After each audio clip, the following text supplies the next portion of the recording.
Zobacz wyjątkowy pojedynek, podatek katastralny kontra podatek od nieruchomości. W 7 rundach poznasz najważniejsze fakty i różnice pomiędzy tymi podatkami, a ta ostatnia 7 runda może cię naprawdę zdenerwować, bo mówię tam o zaletach podatku katastralnego. Nie daj się zwieść błędnemu mniemaniu, że w Polsce nie ma podatku katastralnego. Jest i ja ci udowodnię to w tym filmie. Który podatek będzie dla nas lepszy? Zostań sędzią tego wyjątkowego pojedynku.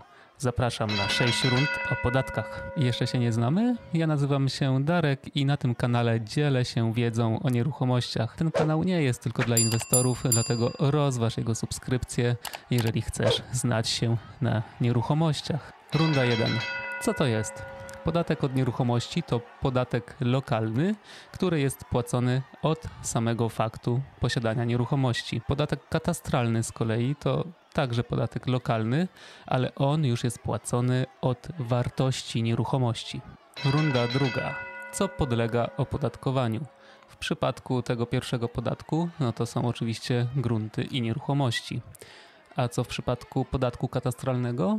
Pewnie powiecie, że nic, bo takiego podatku w Polsce nie ma, ale jest inny podatek, który działa dokładnie tak samo, ale dla niepoznaki nazywa się inaczej. Chodzi o głośny i słynny swego czasu, kiedy go wprowadzano, podatek od galerii handlowych. Opodatkowane nim są nieruchomości generujące przychody z najmu albo z dzierżawy.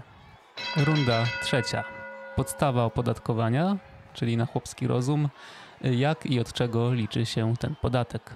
Ten pierwszy liczy się po prostu, czyli od powierzchni gruntu albo nieruchomości, czyli najzwyczajniej w świecie liczysz sobie ilość metrów kwadratowych albo innej jednostki powierzchni, mnożysz to razy stawkę podatku i voilà, masz wynik.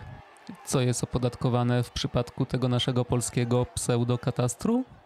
Opodatkowany jest dochód, jaki generują te komercyjne nieruchomości. Co może być opodatkowane, kiedy taki prawdziwy kataster wejdzie w życie? No to opodatkowana może być wartość nieruchomości albo potencjalny przychód, jaki mogłaby generować dla swojego właściciela. 4. runda. Jakie są stawki podatku? W przypadku podatku od nieruchomości stawki są ustalane corocznie przez każdą gminę oddzielnie.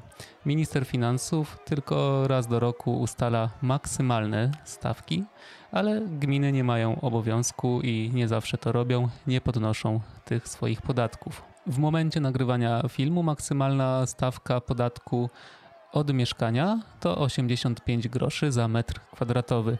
Czyli żeby policzyć swój maksymalny podatek, no to mnożysz liczbę metrów kwadratowych razy 85 groszy i wychodzi całkiem miła dla oka, malutka sumka tego podatku. Jaka jest stawka podatku dla tego polskiego pseudokatastru od galerii handlowych? To jest 0,035% od podstawy opodatkowania tego przychodu. No, ale kwota wolna od podatku to jest aż 10 milionów złotych, czyli opodatkowane są te przychody powyżej kwoty 10 milionów, czyli w tej chwili ten podatek dotyka naprawdę dużych graczy na rynku nieruchomości komercyjnych. Jakie mogą być stawki tego prawdziwego podatku katastralnego, jeżeli on wejdzie w Polsce? No trudno wróżyć z fusów, ale właśnie dlatego za chwilę przyjrzymy się takim podatkom w Unii Europejskiej, bo to najlepszy punkt odniesienia i być może to nam przybliży jakąś odpowiedź, ale najpierw daj lajka temu filmowi. Podoba ci się to, co widzisz? Śmiało wciśnij ten przycisk. Lajkowanie filmów przede wszystkim polepsza twoją stronę główną, bo dzięki temu będziesz na niej widzieć lepsze rekomendacje dla siebie. To pomaga też mi rozwijać kanał, ale też wybierać tematy, które wam się podobają, które chcecie oglądać. A jeżeli sprzedajesz mieszkanie albo znasz kogoś, kto sprzedaje mieszkanie, no to super, że na siebie trafiliśmy, bo ja prowadzę firmę, która kupuje mieszkania szybko i za gotówkę. Tam za mną w walizce jest trochę gotówki, którą możesz otrzymać za swoje mieszkanie. Mogę ci złożyć ofertę, bezpłatną wycenę, bezpłatną konsultację. Kliknij link w opisie, a teraz lecimy do kolejnych rund. Runda 5. Gdzie obowiązuje podatek katastralny i w jakiej wysokości? W Unii Europejskiej, a nawet wśród naszych sąsiadów, standardem jest podatek katastralny. W większości krajów system wyliczania tego podatku jest niezwykle skomplikowany i oparty o wiele wskaźników, mnożników, czynników, wycen.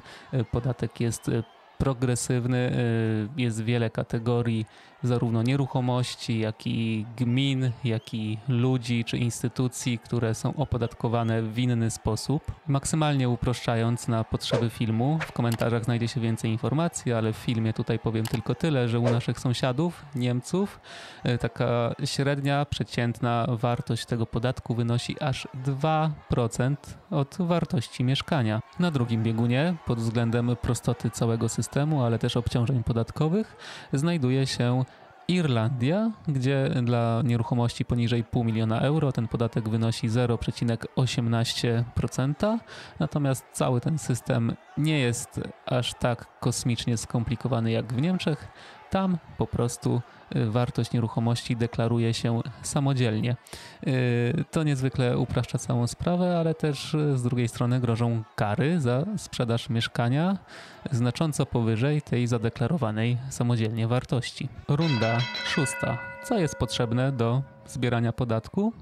W obecnej sytuacji potrzebna jest po prostu ewidencja gruntów i nieruchomości. No i to jest generalnie prosta sprawa, no bo powierzchnia nieruchomości raczej się nie zmienia, więc kiedy się ją tam zadeklaruje i wpisze, no to ona już tam jest w tej ewidencji i się z niej korzysta do obliczania podatku. Podatek katastralny z kolei wymaga bazy danych uwzględniającej wartość nieruchomości, a wartość nieruchomości się zmienia. Taka baza danych musiałaby być na bieżąco uaktualniana, no i musiałaby też mieć naprawdę wiarygodne informacje. W Polsce mamy zintegrowany system informacji o nieruchomościach, ale nie obejmuje on jeszcze danych o wartości nieruchomości. Czy, kiedy i w jaki sposób zacznie gromadzić te dane? Tego jeszcze nie wiadomo. Runda 7. Zalety podatków.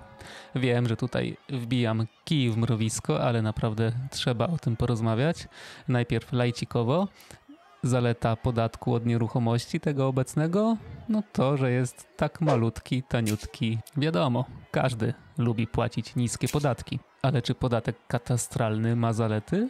Uważam, że oczywiście, że tak. Ma zalety i to całkiem sporo. Podatek motywuje gminy do lepszego planowania przestrzennego, czy w polskich realiach w ogóle do jakiegokolwiek planowania przestrzennego i do takiego zarządzania gminą, żeby to sprzyjało wzrostowi wartości nieruchomości. Obecnie w Polsce panuje totalny chaos urbanistyczny i architektoniczny. Być może jest taniej, ale za to polskie miasta są brzydkie jak noc listopadowa i zupełnie niefunkcjonalne. Kolejna zaleta? Podatek ogranicza spekulowanie nieruchomościami i to z bardzo prostej przyczyny, z samego mechanizmu tego podatku, no bo absurdalne pompowanie ceny czy wartości mieszkania pociąga za sobą równie absurdalny wzrost tych obciążeń podatkowych. No i w końcu podatek na przykład motywuje właścicieli do racjonalnego gospodarowania tym swoim majątkiem.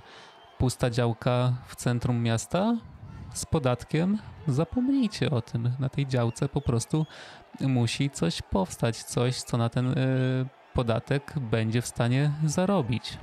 W Polsce puste działki w centrach to standard, a miasta rozlewają się kilometry poza centrum na pola kapusty bez żadnej infrastruktury. No to tutaj wracamy do tego motywowania gmin, żeby planować infrastrukturę tak, żeby wartość nieruchomości rosła. No i błędne koło się zamyka. Podatek pozwala je przerwać. Oglądaj film o cenach nieruchomości, który pojawił się po lewej. Klikniesz po prawej, będziesz kontynuować temat podatków w nieruchomościach.